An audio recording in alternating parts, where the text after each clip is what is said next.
Hey there, welcome to day 2204 of What Shift You Know.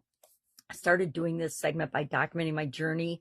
I have personal challenges that make it difficult for me to write and take notes like I used to. I used to just be an avid writer, an avid note taker, etc. But vision challenges have made it necessary for me to find other ways of keeping track of things. And one of the things I started doing on the encouragement of my coaches and mentors was to do live videos. So I started doing this as a documenting my journey thing, and I've just kind of continued doing it. So today we're talking about, I create 2 pieces of content every day, in addition to other things that I do, but I feel like it's a great way to give back and share some of the lessons that I've learned, some of the mistakes I've made, which are the hardest ones to share, right? It's kind of hard. My dad always taught my sisters and I, you don't tell everybody every stupid thing you've ever done, but that's kind of what I do in this segment often, right? I share, okay, well, I did this and it didn't work, or I did this and it worked really, really well. But I'm going to tweak it and change it to do this. And I shared an example of that in today's annual challenge segment. We're working on our SOAP framework, which is the framework that we've used since 2020 in the pandemic to deal with challenges and setbacks and obstacles and things that we don't feel like are in our control. It gives us the opportunity to take back control of the things we can control and not fret over or be negatively impacted by the things that we can't control, because we can always do something, even if it's just controlling how we respond to something. So we're on the P of the SOAP framework today, which is progress. And the whole point of the progress step is, how do you know if the actions that you've taken is helping you to move in the direction you want to go? Is it filling the gap between where you are and where you want to be?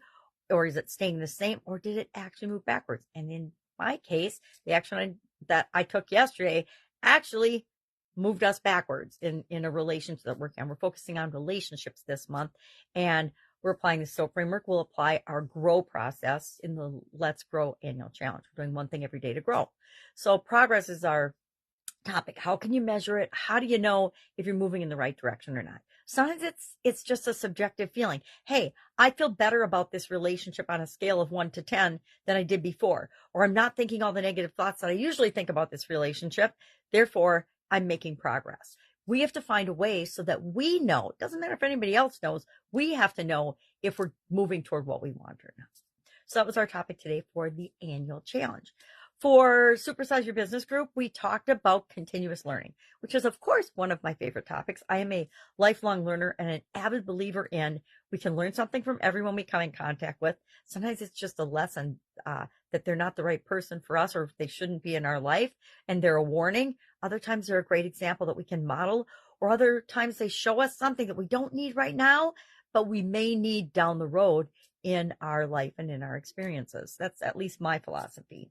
So we talked about, and I shared 7 keys, actually 8, because I forgot one for my friend Avril Beckford, about being an avid reader and learner and growing, because reading is one of the best ways that we can learn continuously, right?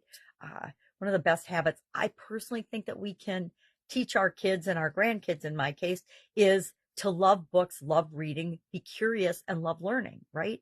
Because the world's always changing, and that means we have to always be changing and growing too if we're going to have the life that we want.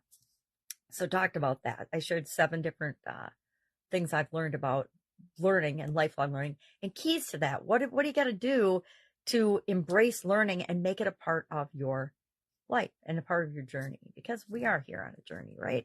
So it's one big crazy adventure most days.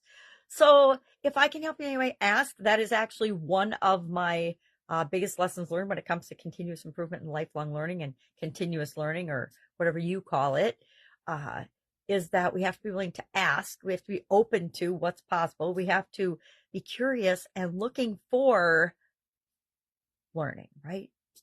Anyway, if I can help you in any way, please just ask. Otherwise, busy day ahead, and I will, of course, be with you tomorrow.